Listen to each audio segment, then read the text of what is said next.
Bonjour à toutes et à tous et bienvenue sur Food is Love, j'espère que vous allez bien. Avis aux amateurs de volaille et de festins sans se ruiner, aujourd'hui vous allez déguster de délicieuses cuisses de poulet à la chair fondante et à la peau croustillante. Des cuisses qui pataugeront dans une bonne sauce à l'oignon avec laquelle vous pourrez arroser n'importe quel accompagnement digne de ce nom.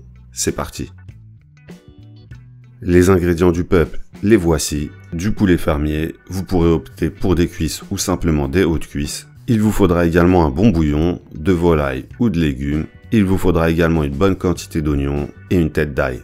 Il y aura également quelques ingrédients supplémentaires pour assaisonner, parfumer et grollardiser notre plat. Comme vous pouvez le constater, il y a assez peu d'ingrédients, ce qui n'empêchera pas la régalade d'avoir lieu. On démarre avec la mise en place. Pour 3 ou 4 personnes, vous aurez besoin d'environ 1,2 kg d'oignons jaunes. Vous entamez la corvée d'oignons, vous épluchez, vous découpez, vous émincez et vous chialez. Lorsque vous aurez fini d'émincer, tâchez de séparer les différentes couches d'oignons, vous désolidarisez et vous réservez.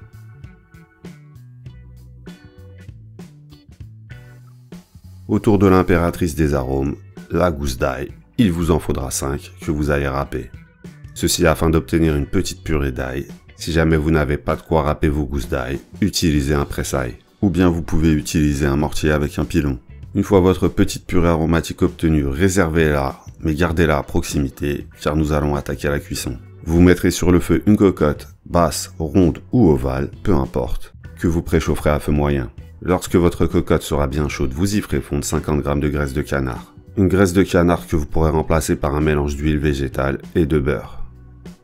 Lorsque la matière grasse sera entièrement fondue, vous pourrez vous en servir pour dorer votre volaille. Déposez-les soigneusement côté peau. N'hésitez pas à parer les éventuelles attaques de graisse avec le couvercle. Sur feu moyen, 6 à 8 minutes devraient suffire pour obtenir une peau colorée et croustillante. Avant de retourner vos morceaux, assaisonnez-les avec du sel. Une fois retournés, 3 ou 4 minutes de cuisson sur l'autre face suffiront. Ensuite vous pourrez et vous devrez évacuer.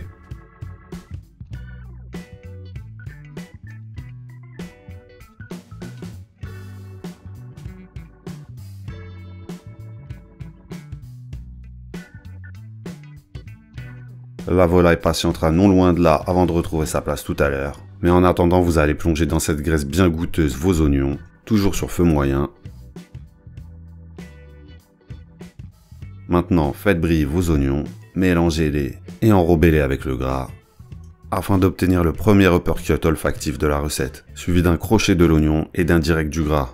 Tout ceci dans le pif bien sûr.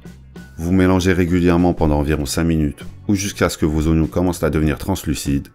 À partir de ce moment-là, vous pourrez réduire un peu le feu, assaisonner les oignons avec une généreuse pincée de sel, quelques tours de moulin à poivre. Vous en profiterez pour ajouter également la petite purée d'ail. Ensuite, vous allez remuer pendant 2 ou 3 minutes, de quoi mélanger les arômes avec les oignons, mais également pour torréfier l'ail et le poivre. Là, vous allez bien sûr saigner du nez par amour pour les magnifiques odeurs qui vont s'immiscer par votre pif. Lorsque vous aurez mis fin à l'hémorragie, vous pourrez mouiller vos oignons avec 2 cuillères à soupe de vinaigre balsamique et avec 50 centilitres d'un merveilleux bouillon de volaille maison, ou si vous le préférez, avec un bouillon de légumes. Profitez de l'ajout de cette humidité pour détacher les sucs de cuisson.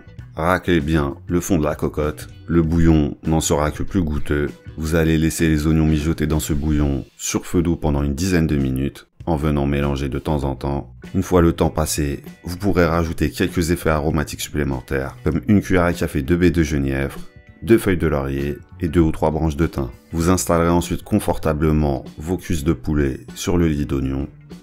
Vous pouvez couper le feu puisque vous allez couvrir et aller déposer votre cocotte dans un four chauffé à 160 degrés pendant 45 à 60 minutes en fonction de la taille des morceaux de volaille. Cocotte placée au milieu du four. Une fois le temps passé, la cuisson du plat sera terminée mais pas encore grollardisée. Vous choisirez un bon fromage à pâte dure comme du comté, du gruyère ou du parmesan. Vous allez le faire pleuvoir, grosse averse. Le peuple grollardien aime ce genre d'intempéries, car vous allez bien sûr faire gratiner tout cela sous le gris du four.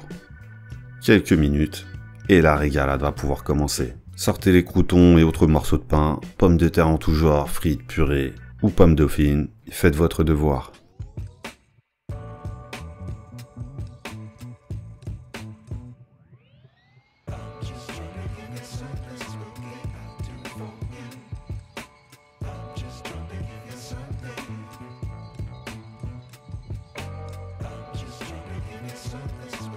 J'espère que ce poulet à l'oignon vous a plu, n'hésitez pas à venir en parler dans la barre des commentaires. N'hésitez pas à donner votre avis grâce au pouce vers le haut ou vers le bas. Si vous n'êtes pas encore abonné, faites-le. Si vous l'êtes déjà, continuez à l'être. Il y a eu beaucoup moins de vidéos que d'habitude ces derniers temps, mais ne vous inquiétez pas, la cadence infernale va bientôt reprendre. Ciao!